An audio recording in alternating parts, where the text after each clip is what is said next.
Hello दोस्तों, आपके अपने यूट्यूब चैनल कंटेंट लवर में आप सभी का स्वागत है। आज हम पढ़ने जा रहे हैं प्राचीन भारत में आर्थिक जीवन। आज का प्रश्न बहुत इम्पोर्टेंट रहेगा। तो पहला क्वेश्चन है, वैदिक युग में प्रचलित लोकप्रिय शासन प्रणाली थे। तो इसका आंसर हो जाएगा ऑप्शन नंबर सी, गणतंत्र।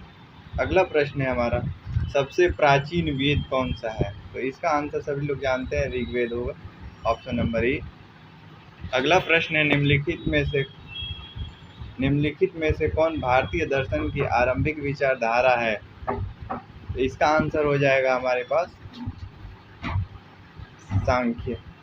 अगला प्रश्न है कि वैदिक काल में चारगाह के लिए किस शब्द का प्रयोग किया गया है? तो इसका हो जाएगा आंसर नंबर सी, गद्य। अगला प्रश्न है हमारा इसी प्रकार, गो शब्द का प्रयोग ऋग्वेद में कितनी बार किया गया है? तो इसका आंसर हो जाएगा हमारे पास ऑप्शन नंबर सी, 174 बार का प्रयोग किया गया है। अगला प्रश्न है, ऋग्वेद में ऊन के लिए किस शब्द का प्रयोग किया गया है? तो इसका आंसर हो जाएगा ऑप्शन नंबर सी, बुद्धव्य। अगला प्रश्न है, निक्स कहा जाता है। तो इसका आंसर हो जाएगा ऑप्शन नंबर ए, सोने के सिक्कों को कहा जाता है निक्स। अगला प्रश्न है, वैदिक काल में 20 शब्द का उल्लेख कितनी बार किया गया? तो इसका आंसर हो जाएगा ऑप्शन नंबर ए, 170 बार किया गया। अगला प्रश्न है, द्विगुणित किसे कहा जाता है? तो दोगुना ब्याज को कहा जाता है द्विगुणित। इसका आंसर हो जाएगा ऑप्शन नंबर ए। इसी प्रकार अगला क्वेश्चन है हमारा, वृद्धि किसे कहते हैं? तो सब लोग जानते हैं, वृद्धि ब्याज को कहा जाता है। अगला प्रश्न है इसी प्रकार, सबसे छोटा बांट का वजन क्या है? तो सबसे छोटा बांट का वजन है 13.64, ऑप्शन नंबर ए सही है। अगला प्रश्न है इसी प्रकार, वैदिक काल में राजा जनता से जो कर वसूलता था उसे कहा जाता था। तो इसका हो जाएगा आंसर नंबर ए, बलि कहा जाता था उस समय।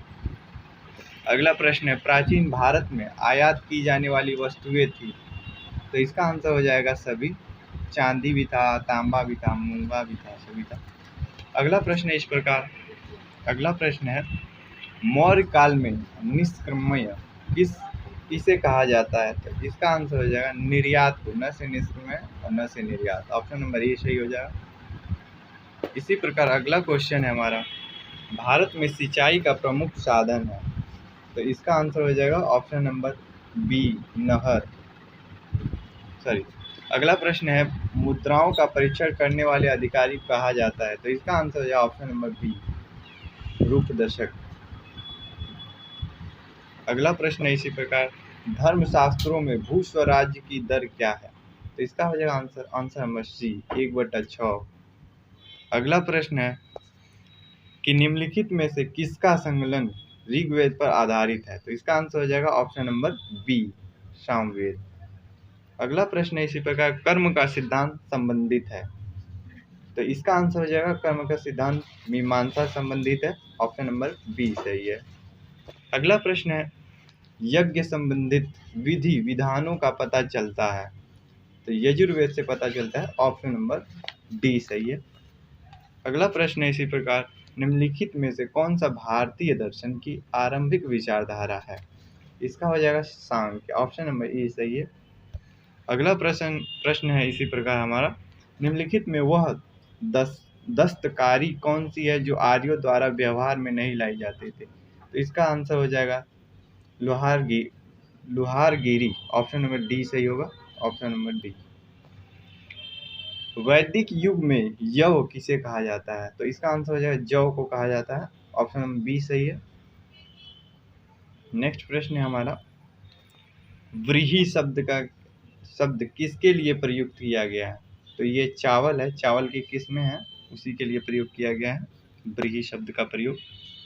अगला प्रश्न है, उत्तर वैदिक काल में किस देवताओं को सर्वोच्च स्थान पर प्राप्त है? तो इसका आंसर हो जाएगा ऑप्शन नंबर बी, इंद्र को प्राप्त है। अगला प्रश्न है, ऋग्वेद में अघन्य शब्द का प्रयोग किसके लिए किया गया है? तो अघन्य शब्द गाय के लिए किया गया, ऑप्शन नंबर बी सही है। अगला प्रश्न है, पूर्व वैदिक या ऋग वैदिक संस्कृति का काल किसे माना जाता है? तो इसका आंसर हो जाएगा ऑप्शन नंबर ए, 1500 ईसा पूर्व से 1000 ईसा पूर्व के बीच को माना जाता है। अगला प्रश्न है, कि उत्तर वैदिक संस्कृति काल का काल किसे माना जाता है? तो इसका आंसर हो जाएगा ऑप्शन नंबर बी सही, 1000 ईसा पूर्व से 600 ईसा पूर्व। आर्य शब्द का शाब्दिक अर्थ क्या है? तो इसका आंसर हो जाएगा ऑप्शन नंबर बी, श्रेष्ठ या कुलीन। अगला प्रश्न है इसी प्रकार, ऋग्वेद में संपत्ति का प्रमुख रूप क्या है? तो इसका आंसर हो जाएगा ऑप्शन नंबर ए, गोधन। अगला प्रश्न है, वेदांत या उत्तर मीमांसा दर्शन के प्रतिपादक कौन है? तो इसका आंसर हो जाएगा बादरायण, ऑप्शन नंबर बी सही है। अगला प्रश्न है हमारा, अश्विनी या भीषक ने मनु को कौन से फसल की खेती करने कहा था? तो इसका आंसर है यव। यव का मतलब जव होता है, उसी कहा था। अगला प्रश्न है, कुल याओं कहा गया है? तो इसका आंसर होगा नहर को कहा गया है, ऑप्शन नंबर 4 सही है।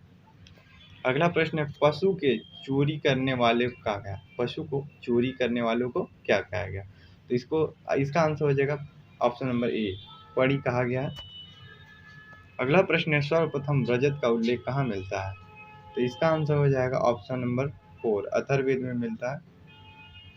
अगला प्रश्न है हमारा, कौन सा प्रदेश ऊन के लिए प्रसिद्ध है? ऊन के लिए, तो आंसर में हो जाएगा गांधार, सी ऑप्शन सही हो जाएगा। अगला प्रश्न है, ऋग्वेद में चमड़े का कार्य करने वाले व्यक्ति को क्या कहा गया है? तो इसका आंसर हो जाएगा चलमन कहा गया, ऑप्शन नंबर सी सही होगा।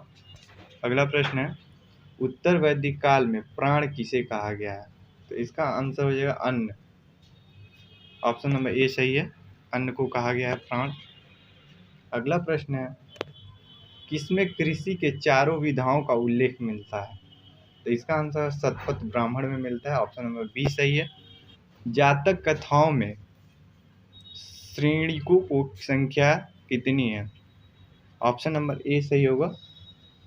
नेक्स्ट क्वेश्चन है, लास्ट क्वेश्चन है हमारा, उड़द को क्या कहा जाता है? इसका आंसर आप लोग कमेंट में दीजिएगा। बहुत बहुत धन्यवाद देखने के लिए, और काफ़ी अच्छे क्वेश्चन पूछे जाएंगे इस वीडियो से। धन्यवाद।